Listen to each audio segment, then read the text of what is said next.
देर रात एक दुकानदार अपनी दुकान बंद कर ही रहा होता है कि इतने में कुत्ता आता है। कुत्ते के मुंह में एक कागज का टुकड़ा होता है।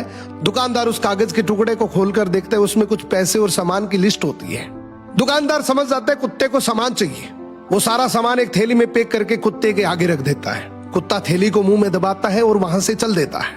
ये देखकर दुकानदार बड़ा अचंभित होता है कि इतना समझदार कुत्ता किसका हो सकता है।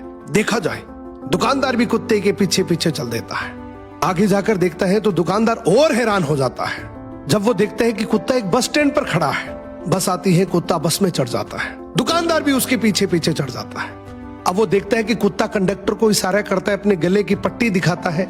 पट्टी में भी एक कागज का टुकड़ा होता है, उसमें पैसे और कुत्ते के स्टॉप का एड्रेस होता है।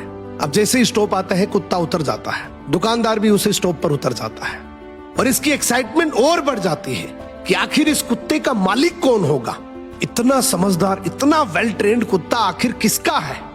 अब कुत्ता आगे चल रहा है, दुकानदार भी उसके पीछे पीछे चल रहा है। थोड़ी दूर जाने पर कुत्ता एक घर के आगे जाकर रुकता है तो दुकानदार समझ जाता है कि यही इसका घर है। खूब देर तक कुत्ता दरवाजे की बेल बजाता है।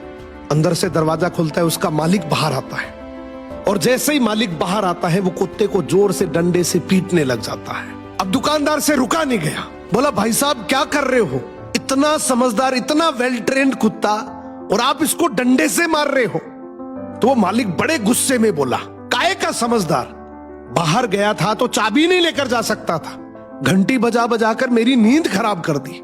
इस कहानी का मोरल यह है कि दुनिया की अपेक्षाओं पे खरा उतरने की कोशिश कभी मत करना, क्योंकि दुनिया को आपकी अपेक्षाओं का कोई अंत नहीं है। तुम अगर अपनी नजरों में सही और किसी और की नजरों में बुरे हो तो बोल दो उन्हें कि अपनी नजरों का इलाज करवाओ।